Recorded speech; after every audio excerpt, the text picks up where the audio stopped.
नमस्कार दोस्तों, स्वागत है आपका न्याय दर्शन के पहले एपिसोड में। तो चलिए आगे समझते हैं।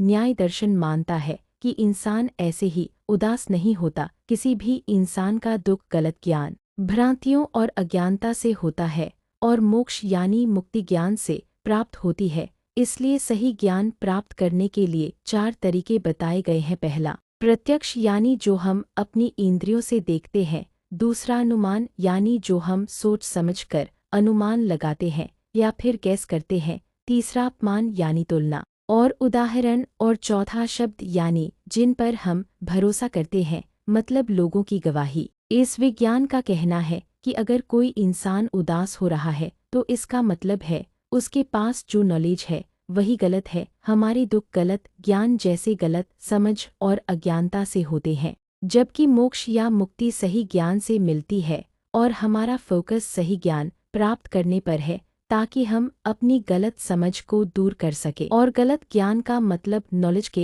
एब्सेंस या फिर अज्ञानता से नहीं है, बल्कि ये भ्रम भी हो सकता है। यानी कि जब भी हमारे मन में किसी चीज को लेकर इल्यूजन होता है तो भी हम दुखी हो जाते हैं। तो सही ज्ञान का मतलब है अपने भ्रमों को पहचानना और दूर करना और आत्मा एवं वास्तविकता को सही से समझना। लेकिन सही ज्ञान मिलेगा कैसे?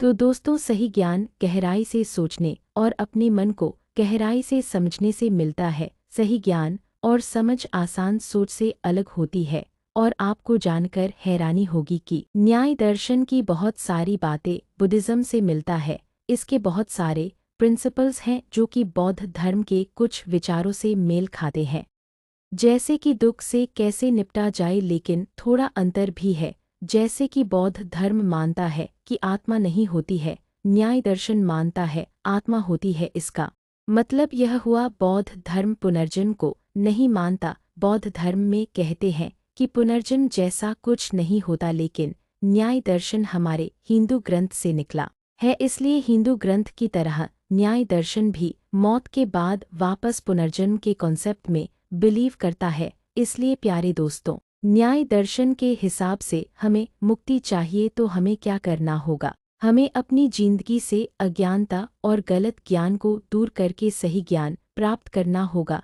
न्याय दर्शन कहता है कि सही ज्ञान हमें इन 16 पदार्थ को समझकर मिल सकता है। पहला, प्रमाण। दूसरा, प्रमेय। तीसरा, संशय। चौथा, प्रयोजन। पांचवा, दृष्टांत। छठा, सिद्धांत। सातवां, अव्यय। आठवां, तर्क। नौवां, निर्णय। 10वां, वाद। 11वां, जल्प। 12वां, वितंडा। 13वां, हितभास। 14वां, छल। 15वां, जाति। 16वां, विनिमय। तो दोस्तों, अगले एपिसोड में हम समझेंगे इन सभी पदार्थों का मतलब क्या होता है। हमारे साथ बने रहिए और चैनल को सब्सक्राइब कर लीजिए। धन्यवाद।